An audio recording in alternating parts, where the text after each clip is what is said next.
So, guys, it seems like the EFF is quite serious about their march to the Northern Cape's Premier's office, Mr. Zamani Soul, on Tuesday.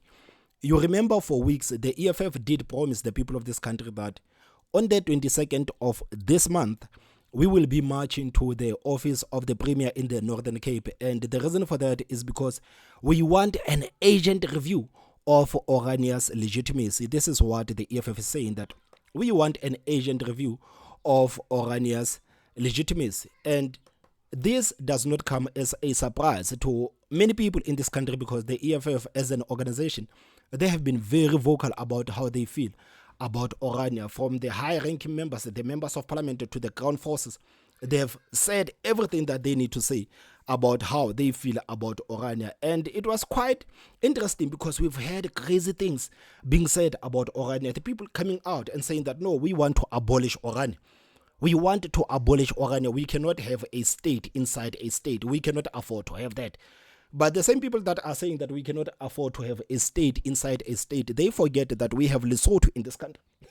They forget that we have Lesotho in this country, and Orania is not even a state. But they are saying, no, Orania is working to become a state, and we cannot allow that to happen. So if you cannot allow Orania to become a state, why is it okay for Lesotho to be a state inside a state? So I will leave that to them to actually entertain that thought, because when they said we cannot afford this thing to be a state inside a state, this is the first thing that actually came into my mind, that, but we have Lesotho.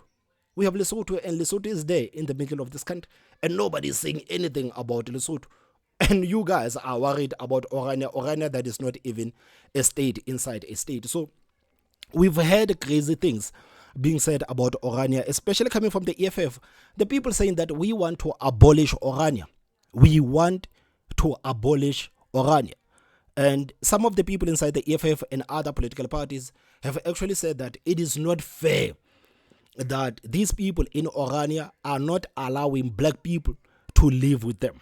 It is not fair that these people and the leadership of Orania is not allowing black people and other races to live with these people. We want to live with these people by fire, by force. We want to live with these people by fire, by force. I remember the leader of the EFF, Julius Malema, basically talking about the RDPs in Orania. Let's go in Orania and build the RDPs in Orania.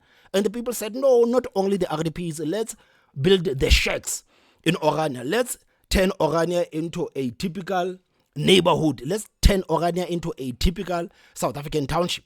This is what these people want. So it is clear as day. It is clear as day that they want to destroy Orania. They want to destroy Orania.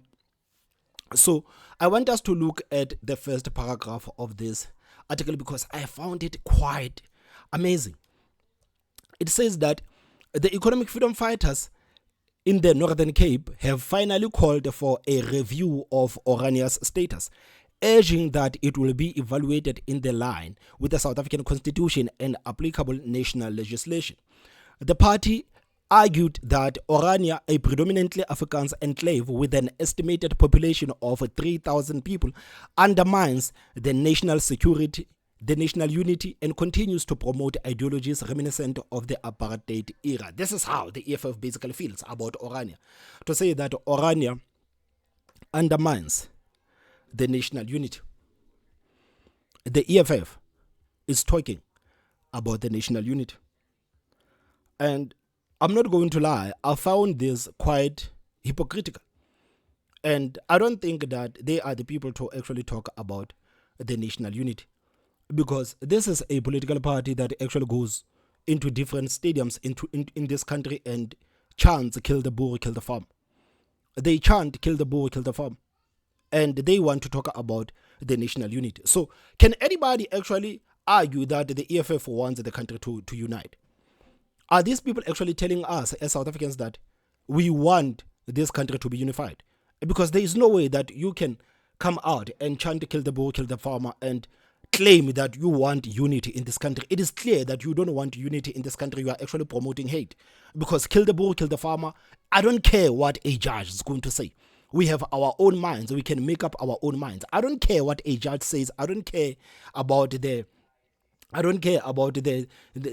law and what it says, but kill the bull, kill the farmer, it is a hate speech, because the same people that are singing kill the bull, kill the farmer will cry if white people would come out and say kill the Dagi or something like that, you people are going to cry. You people are going to cry. And I remember this is one of the things that Ronaldo Hose was actually prosecuted about and persecuted about. That he said the same thing that I'm saying right now. That to prove that kill the bull, kill the farmer, it is a hate speech, would it be okay if the white people came out to say that kill the black people or kill the darkies?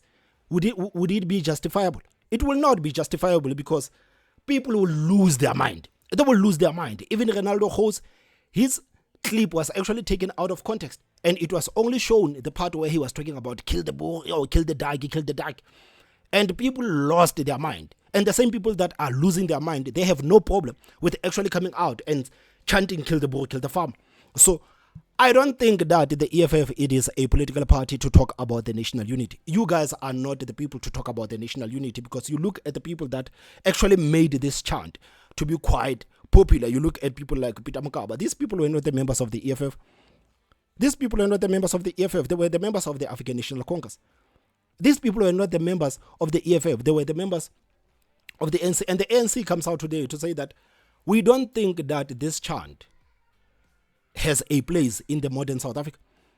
We as the ANC are not going to chant this kill the bull, kill the farmer, because we don't believe that it has a place in today's society. But for some reason, the EFF says, no, just because the courts say that it is okay, it is not hate speech, we can chant kill the bull, kill the farm. This is how these people feel, and they want us to actually believe that they believe in the national unity. Truth of the matter is that they do not believe in the national unity, and this matter of Orania is just to grandstand, because if you look at it through the lens of the law, because this is supposedly a political party that believes in the rule of law, there is not a court law that is going to allow the EFF to do what they want to do in Orania. This is a private property. This is a private property, and the people that are saying that no, it is not fair for these people in Orania not to allow black people to live in Orania. This is private property, and the people that have actually bought the land can actually do as they please with their land. If you buy the land, you can do as you please with that land. And if you look at Orania was not built by the government. The people of Orania, they've built everything there with their own hard-earned money. These people worked hard to build Orania to become what it is today. So for South Africans to actually go there to say that no, it is not fair for these people not to want to live with us, despite the fact that these people are not using the taxpayers' money to actually build what is happening in Orania. Does it make any sense for these people to actually claim or want to live in Orania by force? Because the government is not giving these people nothing. The government is not giving these people nothing. These people, everything that they have actually built it with their own money. Everything they have built it in their own money. And the rhetoric that is actually being spewed towards Orania, it shows you that these people actually have no intention of building, but they have intention of destroying. It shows you that the rhetoric that actually comes from the higher ups in the EFF, it has actually caught up with the people on the ground. And they are speaking the same language of destroying instead of building. I mean, like, let's be honest, guys. With all the things that are happening in this country, do you honestly think that going after the people in Orania, it is going to benefit the people of this country? It is going to change the lives of the people in this country. I mean, just look at unemployment rates. Just look at how many people are sitting at home unemployed. Just look at how many people are killing themselves because of depression, of not working. Just look at the people that are feeling useless today because they cannot find the jobs. Does this political party actually believe that marching to Orania, it is what is going to solve the problems that is facing this country today? I mean, guys, come on, man. Let's be honest, man. Let's be honest. How is marching to the Premier of Northern Cape to actually try to get Orania abolished, how is that going to benefit the lives of the people of this country? I mean, for example, let's say that the EFF succeeds in their mission of abolishing Orania. You abolish Orania. What is it that South Africans are actually going to gain from you abolishing Orania? What are young people going to gain from you abolishing Orania? So instead of actually taking the ANC to task, a political party that has actually landed the country where it is today, and hold them accountable for the things that they have done for the past 30 years, you say, no, let's allow the ANC to do as they please, but let's go to Orania. How is this thing actually going to benefit the lives of the people of this country? Because I believe any political party that actually takes actions about anything, they are doing that for the benefit of the people of this country or for the benefit of their own constituency. What is it exactly that the members of the EFF are going to gain by their political party marching to Orania? What is it that they are going to gain? I cannot wrap my head around it. Till today, I still cannot wrap my head around it. And I'm yet to find someone to convince me. I'm yet to find someone to convince me, because I did say it for a very long time. That the reason why the so-called black political parties or the black politicians in this country, they hate Orania so much is because Orania, it has actually achieved what they have said for a very long time. So when it comes to the people of Orania, or when it comes to the Afrikaners, these people are actually doing and actually putting their money where their mouth is. But when it comes to these black political parties and these black politicians, the only thing that they can promise the people on the ground is promises. They are not delivering anything to the people of this country, and it is a shame that South Africans still vote for these people despite them not actually building anything. I remember I saw a video of Vusi Thembekwayo the other day, and Vusi Thembekwayo was talking about the kind of leaders that we elect as black people in this country. He said that it is quite sad that South Africans would actually elect people who have not built anything, and they get shocked with the fact that these people could not build anything. This is the type of people that we are. We are electing people who have not built anything into power, and after some time, we get shocked with the fact that these people are not building anything. This is how we are as South Africans. And it is a shame that we can say whatever that we want to say, but if you look at how South Africans have actually been voting in the past 30 years until last year, it tells you everything that you need to know about the majority of the people in this country who happen to be black people. It tells you about how they vote and how they look at politics. And when people like us come and say that, guys, maybe we need to start looking at things differently. Maybe we as the people need to start taking ourselves seriously, and instead of just voting for people simply because we share a skin color, simply just voting for people because they come from the same neighborhood as us. How about we start having policy discussions with these politicians? When are we going to start having policy discussions with the politicians in this country? Because these are kind of conversations that are not had in this country. We are not having the policy discussion conversations in this country, and this is the reason why we are where we are today. We are not having the policy discussions, because if we were having the policy discussions, the ANC would have been kicked out for a long time ago. The ANC would have been kicked out a long time ago. So I just want to show you guys what I'm talking about. Like, this is a clear example. This is a clear example of how the black leaders and the Afrikaner leaders work for their people. I just want to show you a simple example. Just look at this. Just look at this. Let us build a school that is going to be attended by children of the poor families, the poor of the poorest, from all over South Africa. In the next 5 years, when we come back here, if we have not built that school, don't elect any of us in front here. We are useless. It means we don't know what we want. Did you hear that? Did you hear that? Africa. In the next 5 years, when we come back here, if we have not built that school, don't elect any of us in front here. We are useless. It means we don't know what we want. So, are you surprised that Julius Malema actually came out and said that in the next 5 years, because this thing was actually recorded in 2019, are you surprised that the leader of the EFF, Julius Malema, said that in 5 years, if we have not built a school, do not elect us because it means that we are useless?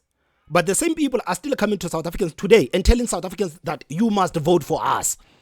Please continue to vote for us, despite us basically lying to you and telling you that we are going to build a school.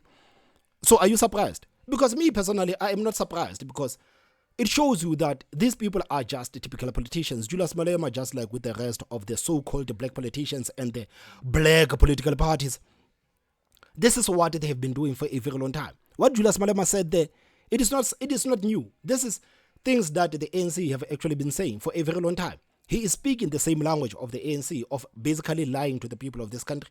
Because if we were to play this video in front of him and actually ask him why should people continue to vote for the EFF, he will tell you, no, man, the reason why we could not build a school is because of this and it's because of that and this happened and that happened. A typical politician promising people things that he knows very well that these are things that they want to hear. But today, without a shame, they still call for South Africans to vote for the EFF. Despite them, this is their own words. This is them telling you as South Africans that do not vote for us. Don't vote for us. Don't vote for us. If we are not going to build this school in 5 years, we are going to come back in this conference. And if we have not built a school in 5 years, please do not vote for us, because it means that we are useless. This is not what I'm making up. I am not making any of this up. This is what the leader of the EFF basically said. This is what he said. Poor of the poorest from all over South Africa. In the next 5 years, when we come back here, if we have not built that school, don't elect any of us in front here. We are useless. It means we don't know what we want. But guess what? Today, South Africans are fed excuses from left, right, and center. Today, South Africans are fed excuses on why that school could not come into fruition. They are fed excuses, left, right, and center.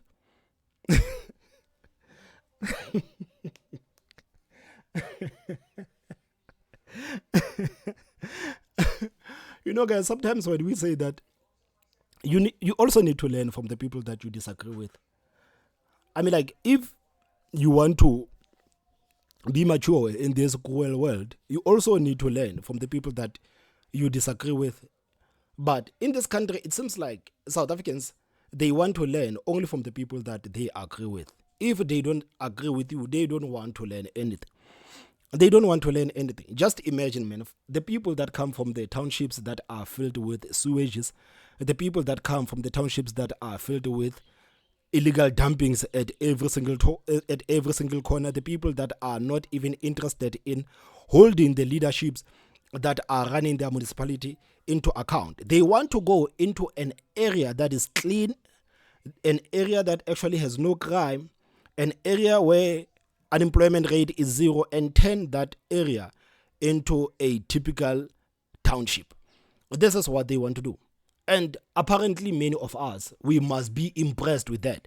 We must be impressed with the fact that these people want to destroy a working town and turn it into a typical township.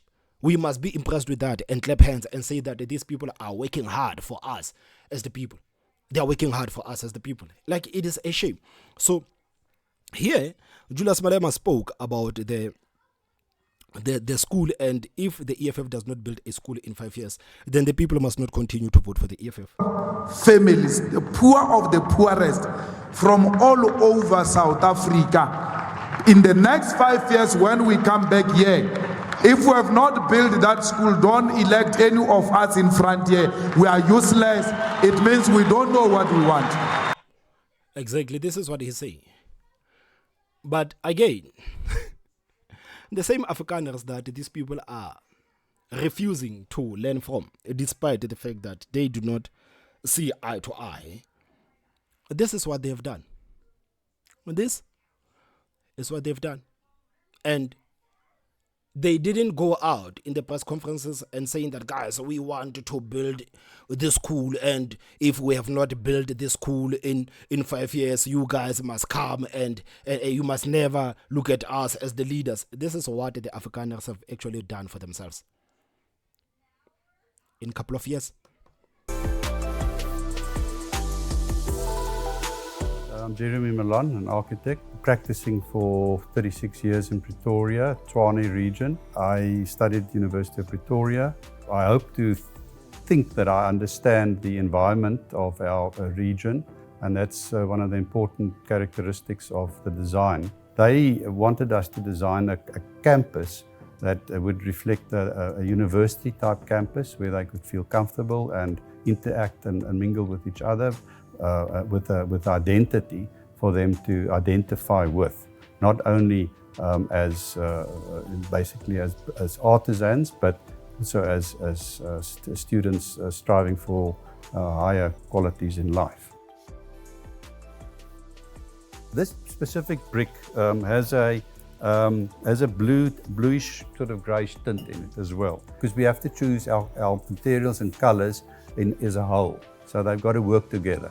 And our choice of a concrete, which is a bluish greyish colour, and the colour of the steel, which is also a dark grey colour with aluminium as well. The hues of those colours are picked up in this brick. So it's not a very red brick and it's not a light colour, but it is a specific brick. And that's one of the advantages of the Coro brick range, is that we can look at various types of colour ranges and quality ranges. This is a travertine, which is a very nice texture to it. But there are also the satin bricks, which you can use. But in this case, the travertine with a slightly rustic feel was the choice.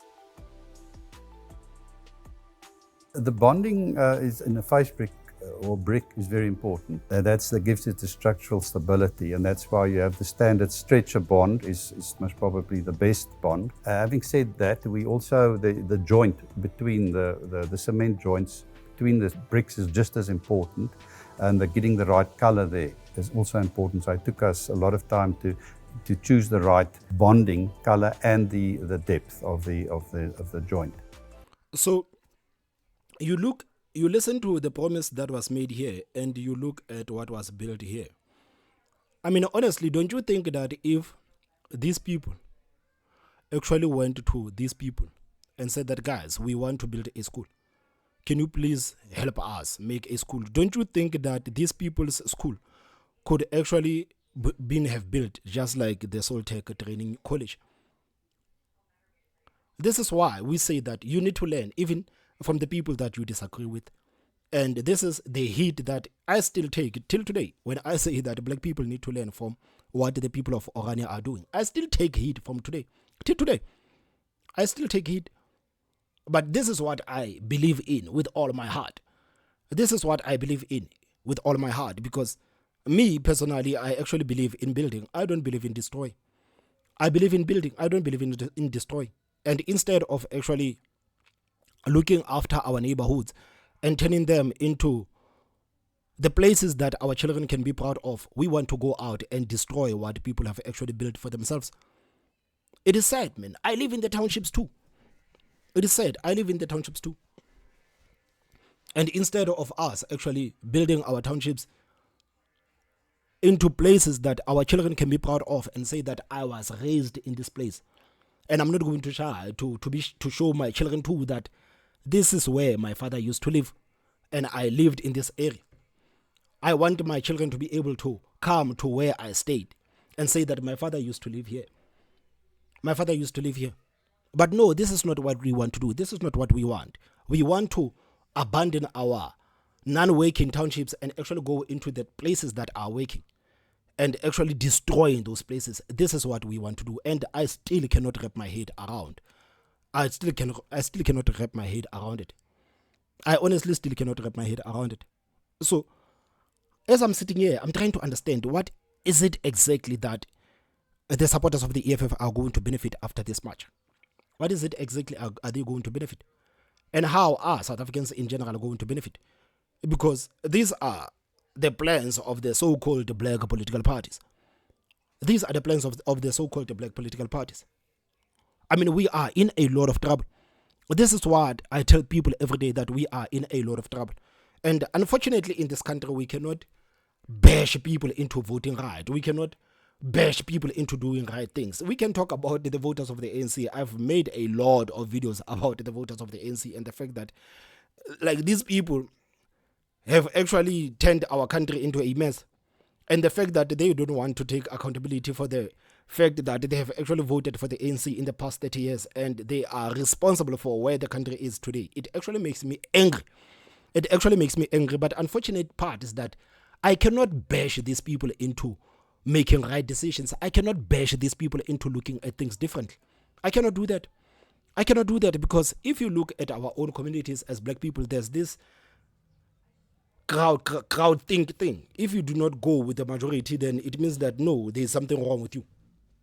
You cannot think for yourself. You cannot be an independent thinker. You cannot do that. If you dare try to do that, then it means that you are a sellout. You have been bought by the white monopoly capital.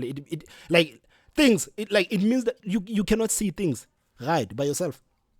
And this is a narrative that has been spewed, and this is the reason why many people cannot even dare to think differently. Many people cannot even dare to question some of the things that we question, some of the things that we take heat for.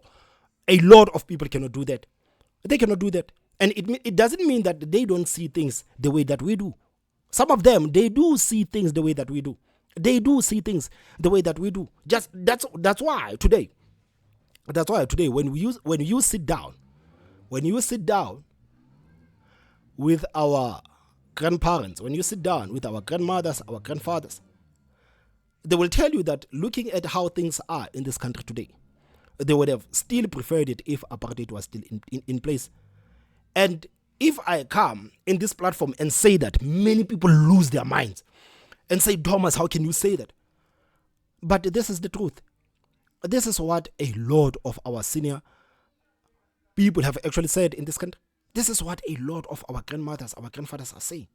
That things are so bad today that our children are not working. Our children have turned into drug addicts. The government has basically abandoned our children.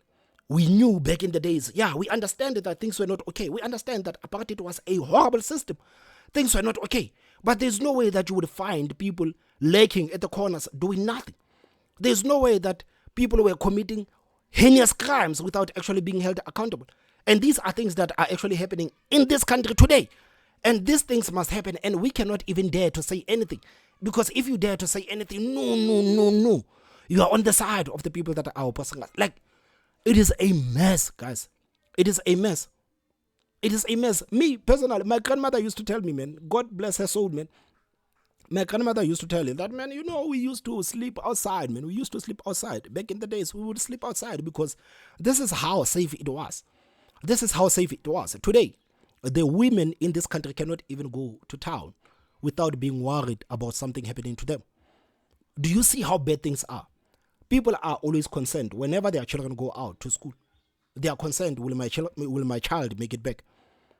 Are my children going to make it back? When you go to town, when you step outside of your house, you don't know if you're going to make it back.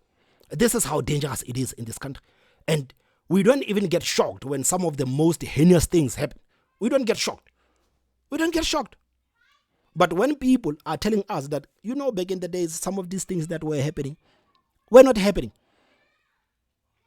When our grandmothers and our grandfathers are telling us that these things that we see today, we were not familiar with these things that are happening today.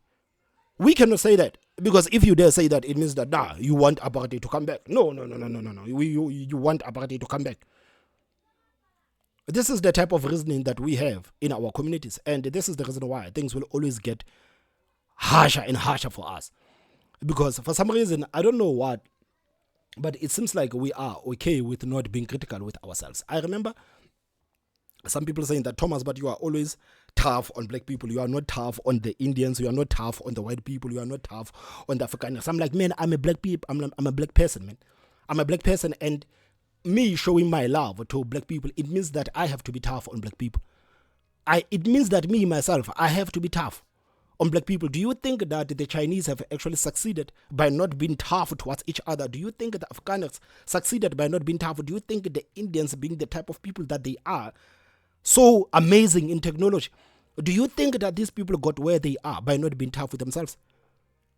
It is only us. If we are being tough with ourselves and we are being critical of ourselves, no, you are not even supposed to do that. You are not even supposed to do that. We are supposed to hold each other like eggs, like this, and make sure that we don't fall, and make sure that, no, you must not fall. Make sure that we don't fall, instead of just being hard with ourselves. Because I'm telling you, if we were hard and truthful with ourselves, we would actually see many of these politicians for exactly who they are. This is what would have happened. We would see these politicians for exactly who they are.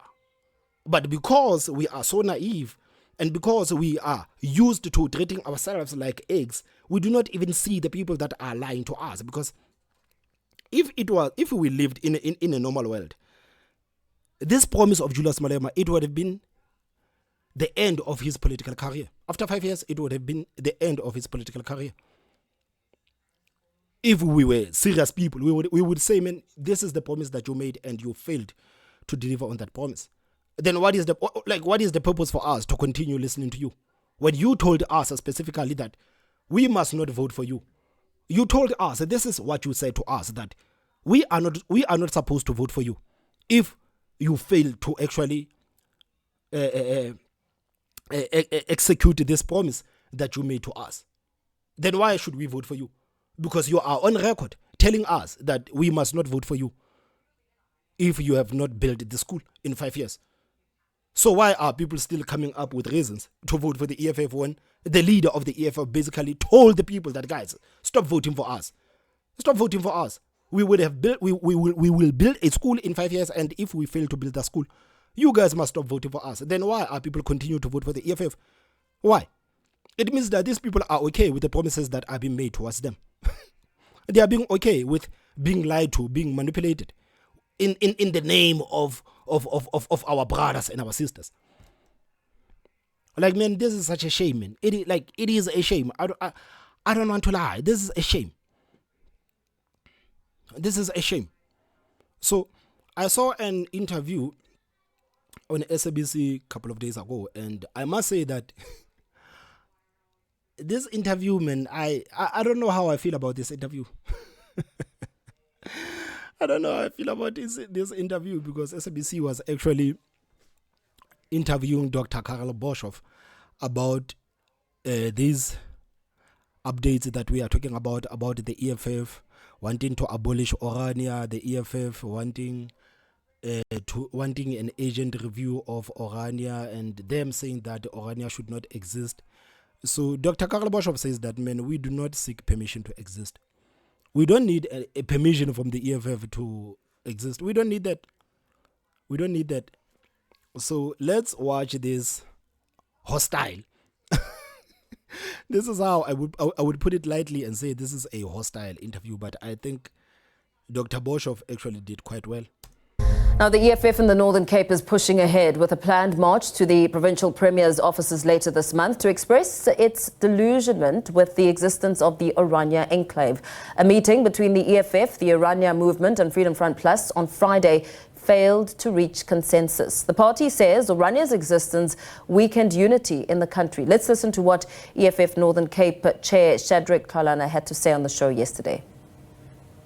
As the Economic Freedom Front fighters, indeed, we agreed that despite the engagement we had with the Freedom Front Plus and the leadership of Orania, we are marching forward in our demand that we want to see government of South Africa under the leadership of President Cyril Ramaphosa, informed or advised by the Northern Cape, sitting and engaging on all activities that needs to happen in South Africa, because our view and belief is that should we not engage each other on the issues that emanate as a result of Orania, South Africa will not be a country we deemed it to be.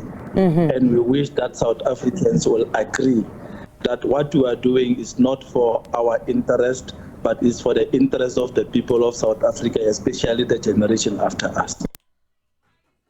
Let's expand the conversation. To talk more on this, we're joined now by the Deputy Chair of the Orania Representative Council, Dr. Karel Boshoff. A very good evening to you. Thank you so much for your time. We understand, of course, that a meeting between the EFF, yourselves and the Freedom Front Plus failed to reach consensus yesterday. Why do you think that's the case?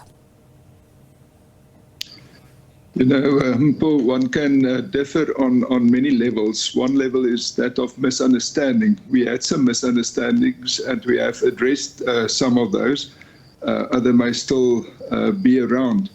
But you can also differ on perspective. You may be looking at the same thing from different angles and have a different perspective on the matters. But then even more serious is when you really differ in terms of your deep beliefs. And I think we have touched on a point where the beliefs between the different parties or role players are so different that there is no short way to really understand each other or to find each other.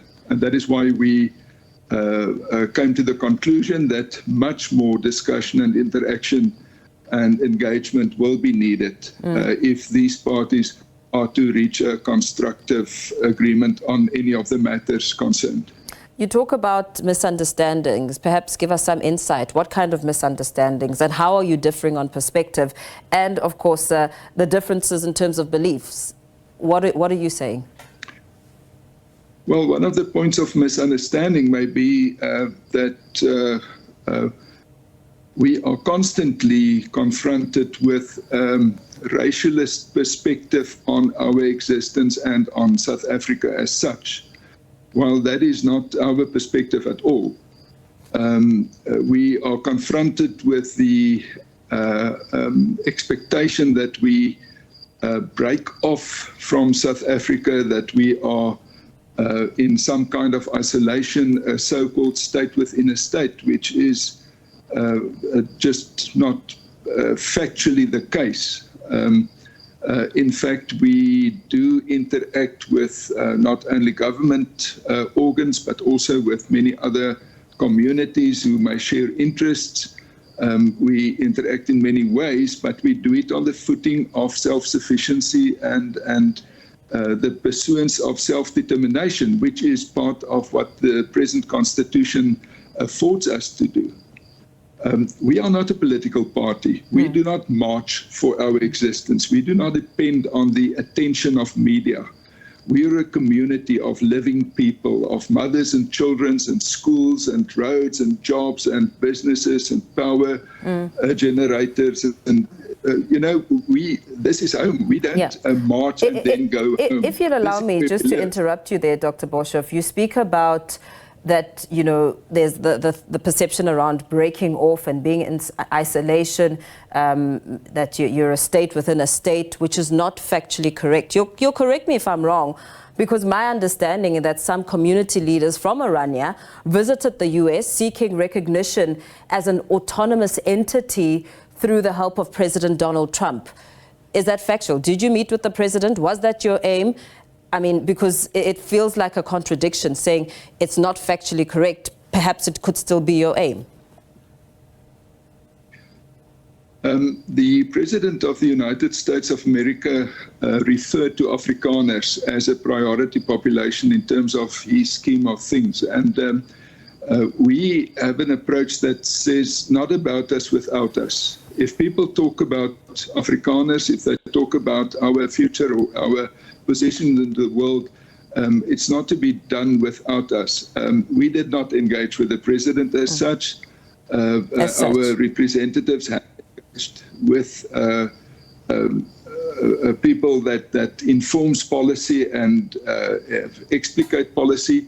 And we do want more investment, more interest, more autonomy, to call that, because there are many autonomous institutions within a country like South Africa. Okay. Provinces are relatively autonomous. Municipalities are relatively autonomous. There's nothing wrong with Orania being autonomous within a bigger setup. It was just the word that you're not, it's factually incorrect to say that you are a state within a state, when my understanding is that you went to the US wanting to be, considered a state. So the big thing here is what the EFF has been raising, that the understanding is that you're a group of white Afrikaners who were opposed to majority black rule when apartheid ended some 3 decades ago, and that you carved out a separatist enclave, and that the EFF was talking about a new generation, a new perspective, and them feeling the importance of wanting to have these discussions.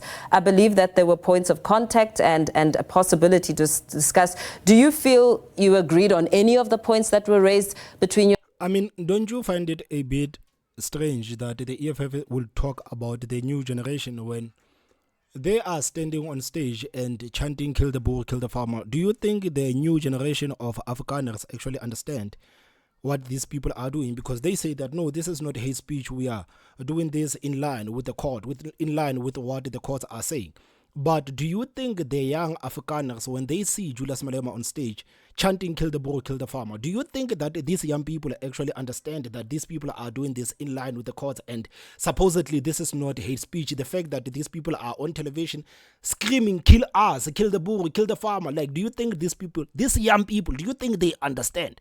And do you think they view it as the EFF just chanting "Kill the Boer, kill the farmer," and it means that these people are not going to kill us and we are not supposed to be scared? I can tell you today for free that the young generation of Afrikaners, they are very scared. They are very scared. That's why every time when Julius Malema goes on stage and starts to chant "Kill the Boer, kill the farmer," they get paranoid because they don't understand why would a leader of a big organization such as an EFF would come out and scream "Kill the Boer, kill the farmer." They are scared. But now they are talking about the new generation. What actually gives them the right to speak about the new generation when they don't care about what other people's new generations actually view? That's what I honestly don't understand. Yourselves and the political parties? There are points of agreement. We did go into a matter of post-colonial statehood in Africa. You know, the kind of centralist unitary state that have been ongoing in South Africa and in other countries in Africa is the result of European colonialism. And we say that's a kind of topics which we could really engage in and really see whether there is not a future for South Africa that are miles beyond the kind of questions which is raised at the moment.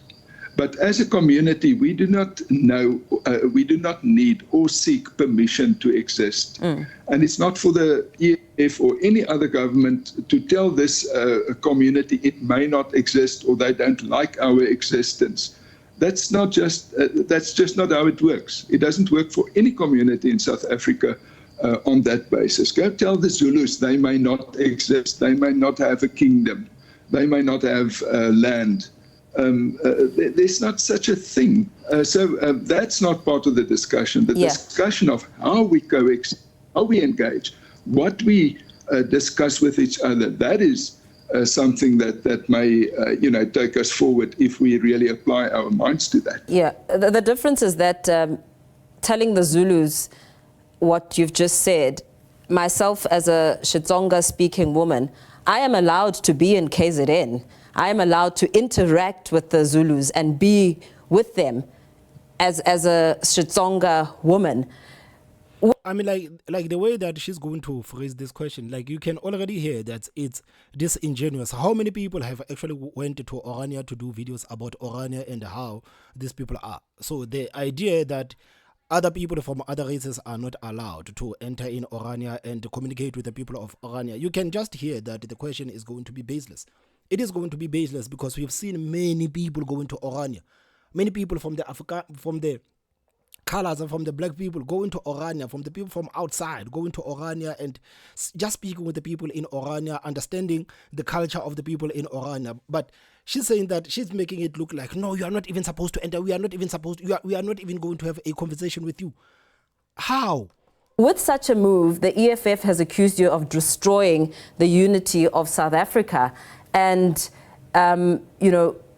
do you think, perhaps let me give you a chance to respond to that with the way that Orania is placed, the accusation of destroying the unity of South Africa, because Orania is a group of people opposed to majority black rule when apartheid ended some 3 decades ago. Would I be allowed in Orania? Well, that's true. You will be allowed in Orania, and please come and visit us, as you may go anywhere in South Africa. We would be glad to have you here and have you see what things are really happening. It's not true that we resisted majority rule in South Africa. In fact, we engaged with the whole process of transition in South Africa even before 91. Even before the formal processes were taking place. We were engaging with the present EFF leadership, even before the Northern Cape leadership were even involved.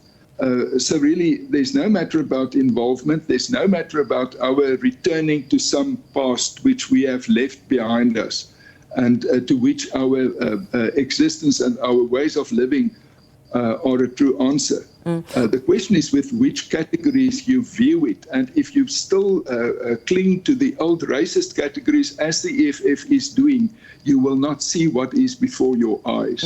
What is the current scenario? I mean, if we talk racism on one end that you say the EFF is seeing, what would you like the world to know about Orania if you say that you're opposed to what the EFF is bringing to the fore? Well, what we want to tell the world is we don't ask permission to exist. We do exist. We do interact with others. We are constructive. We believe in engagement and in talking through issues. We're not a flash in the pan like a march on a single day. We're not trying to get into some provincial government or whatever the political agendas may be behind the interactions that are taking place around us. We are here, we've been here for 30 years plus, we'll be here for many more decades to come, and we will participate on an equal footing with other groups, parties, communities, governments, institutions within South Africa. We will do so respectfully, with recognition, and respect towards all others, the same kind of recognition. Very, very quickly, I hate to interrupt you, just for the sake of time. How do you see your discussions with the EFF going forward? Are you going to reach some consensus? It's possible to reach a consensus, but not without leaving the positions where the parties have been until now. Maybe consensus is a little bit too much. Maybe we should just say we need modus vivendi, a way to accept each other, a way to live with differences, and a way to respect the differences that are so much just a given part of South Africa, and of which we as Afrikaners and as Orania is also one. Okay, so you're saying that you don't believe that Orania should be discontinued? Why should it be discontinued? There's no question about that. If anybody thinks they can just come and discontinue Orania or take away its existence, there will be a pushback. There's no question about that. Very well. What kind of a question is that, man? I think that is a stupid question. So this whole thing, man, I don't understand. I don't understand it, but it is quite dangerous, man. It is quite dangerous what these people are trying to do, because what's next? What are they going to do after they've marched to the office of the Premier and the Premier telling them that, guys, there's nothing I can do. There's nothing I can do about that private property. There's absolutely nothing I can do. I mean, just like, can you just imagine a poor man like me going into these gated communities where the politicians live and say that I want to live here. I don't care if I cannot afford to live here. I'm a South African. I want to live in these gated communities. They will throw me in the back of the van. So this idea of wanting to get into the spaces where you are not even allowed to enter, like, I don't understand. South Africans will not even go into these gated communities where their favorite politicians live. But for some reason, they want to go into a private owned property and say that we want to live with these people by force, despite the fact that none of their pennies, none of their tax money was used to turn Orania into what it is today. And just because today Orania is thriving and basically putting into shame these so-called black political parties, they want to go there and destroy it and turn it into deep sloot. It is such a shame, man. It is such a shame. Guys, please tell me what you think in the comment section. Don't forget to hit that like button, and the most important part, subscribe. My name is Thomas Mabaso. I will see you next time. Bye-bye.